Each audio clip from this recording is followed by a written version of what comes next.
Neje buli eno essanyu libula okutta abawagizi b'ekibiina ekya National Unity Platform olw'omuntu waabwe munnamateeka Elias Luyimbazi Nalukoola okulangirirwa ku buwanguzi ku kifo ky'omubaka wa Parliament owa Kawempe North mu kalulu akabadde akakaasa mmeeme era ak'obunkenke nnyo. Kinajjukirwa nti akalulu kano kabadde ka mifumbi ab'ebyokwerinda bwe baakezzizza ne balyoka bakuba bannamawulire nga abakuba ebyonziira ne batuuka n'okubagoba mu bifo ewabadde walonderwa era ebyazzeeko baabikoze kyere nga tewali abakuba ku nsolobotto. Ab'ebyokwerinda bano era bawambye bannamawulire abawerako ne babatulugunya okumala ebbanga okutuuka lwe baabasuddeyo mu ttumbi ng'era bwe baakoze ku bannabyabufuzi abamu. Eyo mu matumbi budde wabula atwala ebyokulonda mu Kampala Henry Makabayi yalangiridde Elias Luyimbazi Nalukoola ku buwanguzi era essanyu ne libula okutta abawagizi be n'abakulembeze mu kibiina ekya NUP. Accordingly, as returning officer for Kampala City Electoral District and in accordance with Section 77, Subsection 1 of the Parliamentary Elections Act, Cap 177, I declare Luyimbazi Elias Nalukoola, who has obtained the largest number of votes, to be the elected candidate for Kawempe Division North Constituency, Kampala City Electoral District, and I have signed as the returning officer. Omutesiteesi omukulu ow'ekibiina ekya National Unity Platform David Lewis Lobongoya agambye nti obuwanguzi buno babujje mu mannyo ga mpisi ne yeebaza abantu b'e Kawempe ababayiriddewo omubiri. Buno buwanguzi obw'olunaku olwaleero sigenda kubuyita bwasanyu byokka kubanga mubaddemu ebirumira bingi nnyo okuviira ddala ku nomination mukimanyi bulungi nnyo nti candidate waffe ono omulungi gwe tuli naye bamukwata ne baleeta jaati ne bakola ebigolobero ne bakuba abantu ate n'olunaku olwaleero bye bakoze mu birabye ebintu bye wadde tosuubira kubeerawo nze nsuubira kana akalulu kabadde mu bululu obusingamu emivuyo mu history y'eggwanga lyaffe sikirabangako okulaba abasajja abatalina nsonyi abambadde obukookolo nga bajja ku polling stations ne basambasamba buli kintu kyonna ate nga bakumibwa amagye. Elias Luyimbazi Nalukoola wa National Unity Platform alangiriddwa nga omubaka omulondo wa Kawempe North yeebazizza abantu bonna abamubeereddewo okutuusa lwatuuse ku buwanguzi buno kubanga tebibadde byangu. Anna Kawempe North mbebaza olw'okubanga muyimiridde ne mugamba nedda tuganye Fugabbi tuteekwa okusigalawo okwagala kwaffe ne kuyimirira. Mbebaza nnyo abakulembeze b'NUP, President Kyagulanyi, Deputy wo Honorable Muwanga Kivumbi, Senior Legislators nga Honorable Betty Namboze n'abalala bangi. Abakulembeze mwenna mwebale okukola emirimu. Bafuutu soldiers mwebale, ba residents ba Kawempe North mwebale, bannayuganda eddoboozi lyammwe liwuliddwa. General Museveni musigale nga mumugamba. Bwe munaamugamba ajja kuwulira obwannakyemalira bujja kukendera. Omumyuka w'omukulembeze wa NUP atwala ekitundu ekya Buganda Muhammad Muwanga Kivumbi asinzidde wano n'avumirira ebikolwa ebyaba ebyokwerinda olw'okukozesa eryanyi eriteetaagisa n'akamu. N'agamba nti ebyokukuba bannayuganda ne tuva mu bululu ng'abantu babamenye emigulu emigongo abantu bali malwaliro n'agamba bino mbiwakanya naye kati muzeeyi ng'okaddiye abazzukulu oli mu kubamenya migulu kati gw'oli jjajja nabaki ogamba oli jjajja bakuyita muzeeyi waawa adda ku bazzukulu be n'amenya emigongo n'olwekyo bannayuganda bonna abayimiddewo famule ne babeera nga tebagooka ne bagaana okukola okweweta ngembogo ne bayimirirawo n'aleeta emmamba n'aleeta amagye balaze Museveni kyekiseera kyo kiweddeko. Godfrey Kiwanda Suubi nga yayogedde ku lw'ekibiina ekye-NRM agambye nti newandibadde nga bawanguddwa naye musanyufu ti kandidate waabwe Nambi Farida nti yakoze bulungi. Sooka okuwangula n'okuwangulwa naye I'm happy ekibiina kyange kikoze bulungi nnyo kya National Resistance Movement mu kaseera akatono ennyo okuba nti no difference ebadde teweza wadde omutwalo. Last time twali mu kalulu ako twafuna obuluka 6 owa NUP ayina emitwalo 4. So to me tulaba nga waliwo kyetutambuddeko waliwo ekitambuddwako. So I'm happy biriwo ekirungi Uganda nnene okusinga ffeffe ekisinga obukulu kwe kuba nti eggwanga laffe lirimu emirembe nate omuyizi tafa nsolo yeefa bwe kulema ku luno gandigita ku lujja. ate ye abadde akwatidde Democratic Party bendera mu kulonda kuno owekitiibwa Henry Kasacca Mubiru nga yafunye obululu 10 agambye nti obudde babadde na butono naye nga akalulu kongedde okugatta bannakibiina kya DP kyavaamu. Soka nti eggwanga liri sopolari ate tubadde ne wiiki 2 zokka okuba walinalangiira okuyingira mu kalulu n'okuba campaign. Tetutambudde kimala twetulowooza nti results ezo tezireflectinga nnyo kusalawo kw'abantu. Eggwanga liri sopolari naawo abantu either bali side eno ba side eri. Kosa obudde bubadde butono nalangiza okwesimbawo abantu baali temanyi nti nkijja mu kalulu kano agubadde mulimu munene nnyo era ndowooza twakoledde ddala nnyo. Yes, ssentebe w'ekibiina ky'NRM mu ggombolola y'e Masulita Ssaalongo Mwadda Namwanja agambye nti ekibiina kyabwe ky'NRM kirina okuddamu okwetereeza bwe kiba kyakuwangula kalulu mu kitundu ekya Buganda. Abantu bali mu government ne president annabalaba naye ali bazuule bagezaako kwongera kunyiiza abantu wano mu Buganda n'akalulu akajja abantu bakole bubi era babaddeyo beddiza ebifo naye olwaliro osanga omuntu nga Muganda ali wano naye ng'alafuubana kulaba nti tuwangule kubanga nkolera prime minister yampadde mulimu. Omuntu amaze okubattattana mu government n'okwonona nange mwebake nnyo nga mulowooza muddeyo mutunuulire by election ezibaddewo lwaki omugo gubadde wano. Ekyokubiri abavubuka abo lwaki beeyisa nti baagala nnyo opposition balina busungu buvaawa. Ate ye amyuka omukulembeze w'ekibiina ky'FDC atwala ekitundu kya Buganda era omubaka wa Parliament wa Mawokota South Yusuf Nsibambi agambye nti kino kye kiseera beegatte nga bavuganya gavumenti nga beetegekera akalulu ka 2026. tulina okukwatagana ng'abeebibiina ebivuganya gavumenti n'ebigezaako giwabula manye ebifo nti wano tetuteekawo maanyi na ssente kubanga ffe tetulina ssente za gavumenti. Bw'ogamba nti FDC amaanyi esoroti ekaseese ng'omanya amaanyi ogataddeawo. Musajja mwesimbu ate mugezi nnyo era omulaba obubonero bwe yagirako emakerere ya ffuna 25 kumpi eri waggulu. Tutunuulidde emyezi gino 6 okwekuba mu tooki. Bwe tuneekuba mu tooki tugende wali mu kalulu mu 26 nga tulina amaanyi ag'enjawulo. Manya obubono obuddo obw'eddembe lyo tonyigirizibwa. Ddembe lyo ery'obwebange. Ddembe lyo akutusibako na Herbal Mouthwash ly'eddagala ettuufu yennakakasa mu kujjanjaba endwadde z'amannyo. Amannyo gakuluma gasannyalala senyesa nana naye weegendereza abafere tebakuguza kappa mu kutiya musange mu famasi zonna. Yakakasibwa National Drug Authority nga bali wamu ne langi wa Global aleetawo enjawulo ku bisenge. Weefunire langi ya Global ku hardware yonna ekuli okumpi. Global Paint, a reliable product. nga bali wamu ne Baluswata Property Consultants batunda ettaka ku nguudo zonna eziyingira n'okufuluma ekibuga. Va mu by'ettaka lyakulukuta ennyumba ya kyama basange ku ofiisi yaabwe Kyengera opposite Orange City essimu 0704 80 1905. Ssemateeka wa Uganda wa bannayuganda eddembe okulonda omukulembeze gwe baagala nga munnamateeka Azizi Lutaaya bw'annyonnyola.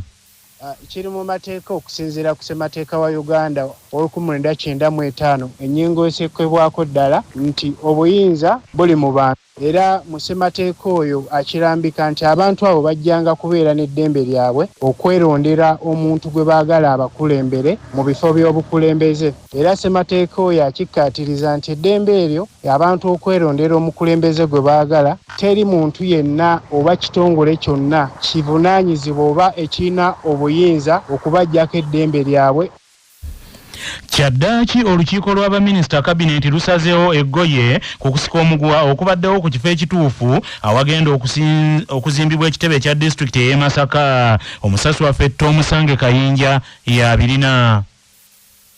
Wadde ng'olukiiko lwa disitulikiti y'e Masaka lwatuula ne lusalawo nti ekitebe kya disitulikiti kizimbibwe enkuke mu ggombolola y'e Buwunga ku ttaka lya yika 5 ezaweebwayo omutaka Mukasa era ekifo ne kisendebwa okutandika okuzimba.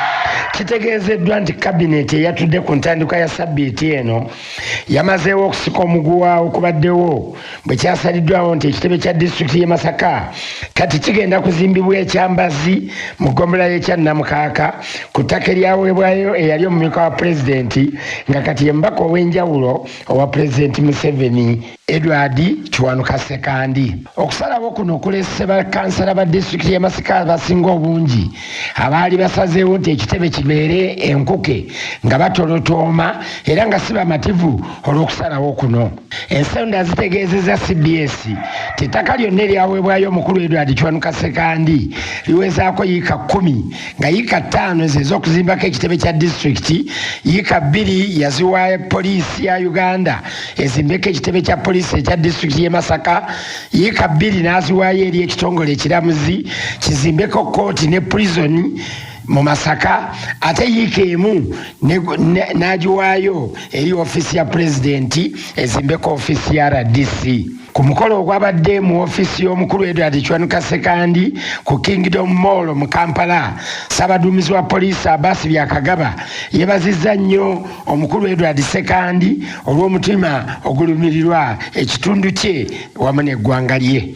Nti tusiimye nnyo tuwa ettaka lino lye tugenda okuzimbako police station, ate si kyekyo kyokka ne support gyazzaatuwa nga mukama waffe era twebazizza nnyo.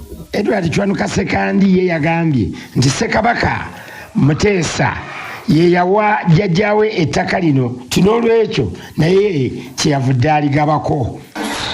Akajjajjange oyo abeerako bisabirafa emyaka gya 5 bulijjo n'asikirwa maama wange anzaala empaako gavumenti mpa gavumenti banange ewa mpa gavumenti ekola nange ngasa. Omubaka wa pulezidenti mu disitulikiti y'e Masaka Bire Janet Mulindu agambye ettaka eriweereddwa poliisi ligenda kuyamba ku butebenkevu bwa disitulikiti y'e Masaka. Ng'okubawa ettaka bateekeko ekitebe kyabwe oba baba babeera ne kiyamba nti ssente ze babadde basaasaanyiriza mu kupangisa zigenda kuba nga zibayamba okuddukanya emirimu gyabwe emirala batambule bulungi, ate omupoliisi okudduka okutuuka ekyannamukaaka ng'abadde tali mukyannamukaaka mwenyini kitwala obudde oba ali bukakati awo oba ali kyesigo oba aliwa. Omukolo guno gwetabyeko omuwandiisi omukulu wa Edward Sekandi Oscar Mutebi wamu ne Gervasio Ssenyonga omuyambi w'omukulu owa Edward Kiwanuka Sekandi n'abalala. Ssaalongo Tomusange Kayinja ku lwa CBS mu kibuga kya Ssaabasajja Masaka City. Obulamu bwe bugagga kutuusibwako Rwenzori Mineral Water geefunire olwaleero amazzi ga Rwenzori agajjudde ebirungo by'obutonde okuva mu maka ga Rwenzori, kampuni ya Coca-Cola. Dr. Benoni Kintu Sennabulya annyonnyola nti omuzadde alina okuyonja amannyo ag'omwana nga ga kamera okutangira obuwuka. Omwana omuto funa akagoye kannyikeko mu tuzzi otulimu otunnyo otutono ddala oyise ku bunnyo bw'omwana ono bubeere buyonjo, oba funa akasenya ak'abaana abato otereko n'eddagala ery'abaana abato tolibaamu akawoomerera akabasikiriza okunyumirwa okusenya. Senya obunnyo bw'omwana ono bwonna okuva gye butandikira paka gye bukoma. Kino nno kimuyamba okuggyako emmere n'okuggyamu obuwuka obubi mu kamwa obwandirese amannyo gaffe oba amannyo g'omwana ono okwonooneka. Amawulire g'ebyemizannyo mu mawulire gaffe agakya Basafama gakutuusibwako Sedika Real Estate abatunda n'okugula ettaka ku nguudo ez'enjawulo mu Uganda yonna. Basangibwa ku Galuleba Building e Wakiso. Essimu noti 7 noti 2 339 377 nga bali wamu ne Light High School Esseguku Katale. Abeegulidde erinnya mu kuyisiza waggulu abaana mu Arts ne Sciences lyadde ne boarding ery'abawala n'abalenzi. Ekibiina ekiddukanya omupiira mu Uganda ekya FUFA kirangiridde ennaku obudde wamu n'ebisaawe eby'okuzannyirako emipiira egy'omutendera gwa ttiimu 16 mu mpaka za Stanbic Uganda Cup. Enteekateeka eno ekakasizza emipiira ebiri egigenda okuzannyibwa ku bitaala ku ssaawa emu ey'akawungeezi okuli Kesis Enga ezannya ne Rwenzori Lions mu kisaawe e Lugogo nga 18 omwezi guno. Omupiira omulala gugenda kuzannyibwa era ku bitaala ku ssaawa emu Vipers ng'ettunka ne Black Power nga 17 omwezi guno mu kisaawe ekitende. Omutendera gwa ttiimu 16 gugenda kuggulawo n'emipiira ebiri ekigenda okuzannyibwa nga 17 omwezi guno. Kadafi egenda kuttunka n'ekitala mu kisaawe kya Wax Entebbe ate Maroons ezanye ne Poliisi mu kisaawe e Luzira ng'emipiira gino gya ku ssaawa 9 ez'olweggulo. enkeera nga 18 Lugazi ejja kutunka ne Village Ogosalongo mu kisaawe Lugazi ate Bulu ezanye ne kilabu ya Total mu kisaawe kya Fufa Technical Center Enjeru nga 19 kilabu ya Kalo Kalungi ejja kuzanya ne PDF mu kisaawe ekya Matentungamo ate URA ezanye ne kilabu ya Kataka mu kisaawe Nakivubo. Kitala beba nantamegwa b'empaka ezasembayo era omwanguzi w'empaka zino akiikirira Uganda mu mpaka za Africa eza Confederations Cup. Mu katundu kaffe nze nga bwe ndaba tukuleetera abantu abagundiivu nga baddamu ebibuuzo ku nsonga ezisiiwa bannayuganda. Akulira ekisinde kya People's Front for Freedom era omulodi meya wa Kampala Haji Salongo Elias Lukwago ali mu kattu oluvannyuma lw'abamu ku bawagizi b'ekisinde kino okumunenya olw'okulekawo Mahamudu Mutazindwa owa PFF n'awagira Elias Luyimbazi Nalukolo wa National Unity Platform mu kalulu akawedde akomba ka Parliament wa Kawempe North. Mu kulonda kuno Elias Lukwago yakubidde Nalukola Elias campaign n'alekawo Mutazindwa ekintu ekyatabudde abamu ku bawagizi aba PFF nga bagamba nti baagala abannyonnyole obanga PFF ateekateeka kugiyingiza nuupu. Mu katundu kaffe kanaka nze nga bwe ndaba tukuleetedde Haji Salongo Elias Lukwago ng'anukula ebibuuzo ebimubuuziddwa Alex Nsubuga ku kyamuviiriddeko okuleka omuwagizi w'ekisinde kyabwe ekya PFF Mutazindwa nga naye yabadde yeesimbyewo ate n'awagira omulala. Omulodi akalulu wakalabye otya? Kano si kalulu mbirigo lutalo era akayita akalulu abatamanyi bigenda maaso mu ggwanga. Bino mbirigo zennyini Awempe yabadde eddwaniro lyennyini Museveni ndowooza yabadde ku ssimu olo Surunga bwa komandinga nga lutalo lwennyini Sematalo. Naye akalulu kalekawo ekisinde kyammwe ekya PFF abamu bamemba batandise okunenya mwalesewo kandidate wammwe. Atamanyi lwaki Katonga yateekebwawo yajja okwogera ebifaanana bwe biri. Amanyi ekyateekesaawo FOC ekyateekesaawo People's Government na lwaki tugiyita People's Front for Freedom n'omulamwa gwaffe freedom for all for freedom. Lord Mayor, naye nti abantu bakwewunyiza okulekawo omuntu wammwe akkiriza mu PFF n'ogenda ku muntu omulala. Bwemba naakubuuza akabonero kaffe nga People's Front for Freedom kabonero ki? Simu.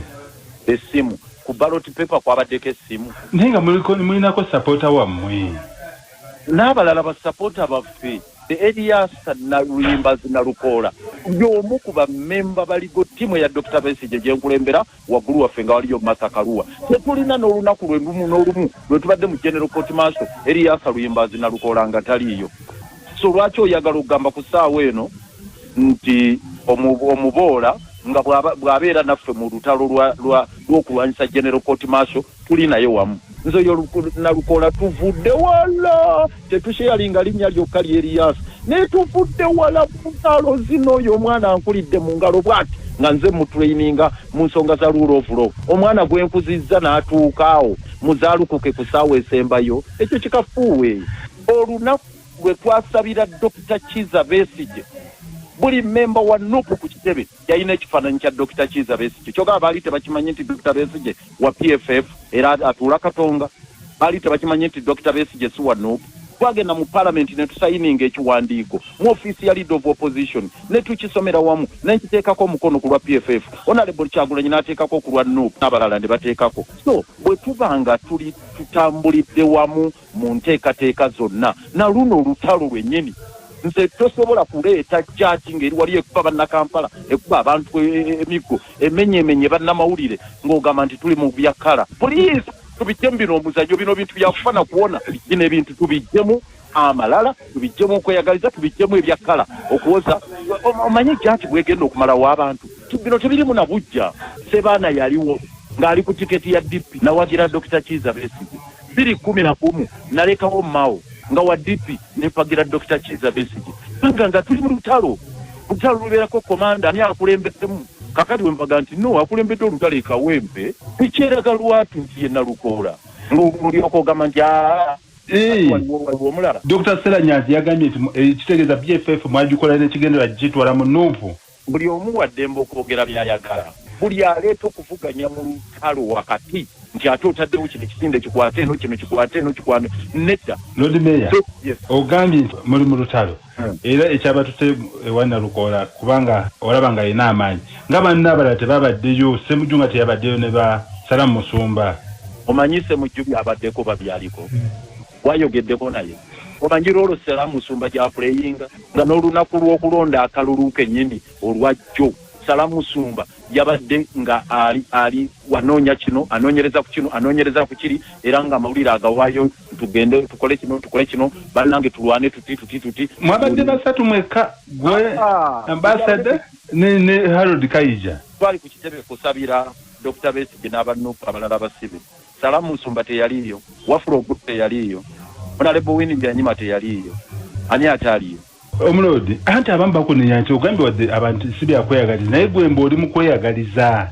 okweyagaliza ki abamu bagamba nti abanupu baneme kusimbako muntu kyekyakozeseza kino nga ddirwe nali nesimbyewo nga nsibuganyiziddwa ekyo nze bw'oba tontegeera gw'olina obuzibu kakati ebyo ebyogererwa sookera ddala oba nkomawo 226 oba sikomawo eyo si ye issue eri nti tulwana lutalo nga tuli wamu nga kitole so ebyo ebyokugamba nti kino oba kiri please ebyo si Lukwago tonteeka mu katego eyo si yenze bannakampala bakimanyi bulungi ne bannayuganda siberangako mu byafuzi byakubazaabaza siberangako skiima ekyo bakimanyi abamu baganye kati kyobaza wuliriza please siberangako skiima era saagala onteeke mu biboozibozi ebyo bifaanana bwe biti abanupu bonna ba Lubongoya balolopu babadde bajja nga Dr. Besigye bamuleese mu General Court Martial kyekibadde kibaleeta nabo babadde banoonya kalulu so n'olw'ensonga eyo kaakati mbeerawo neme okugenda ku front nti olwokuba mugenda kwogera kino oba mugenda kwogera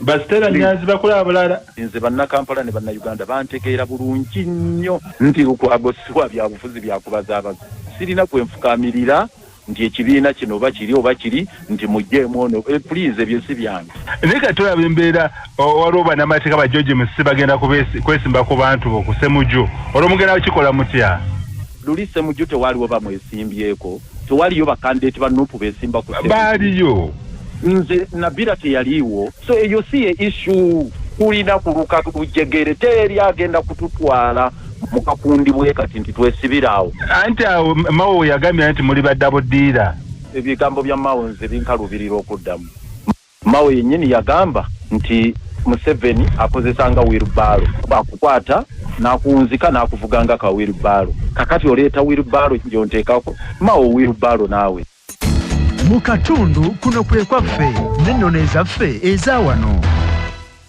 Maama Wanyana yalina ente nnyingi era ng'alina n'emisiri gy'obulo egiggumidde nga Kimera ne baana banne baalabanga ente za Wanyana nga zisemberedde amaka gaabwe aga Katumba Mulegeya mwe baali babeera nabo ne bagendayo okuzirundanga. Ente za Wanyana bwe zaagendanga zirya ne zituuka mu bulo bwa Wanyana nga n'abaana bali mu nte balunda olwo abazaana ne bagenda ewa mugole waabwe nga ye Wanyana ne bamuloopera nti ente ziri obulo bwe. Nga tugenda mugebweru soko ojjukire bino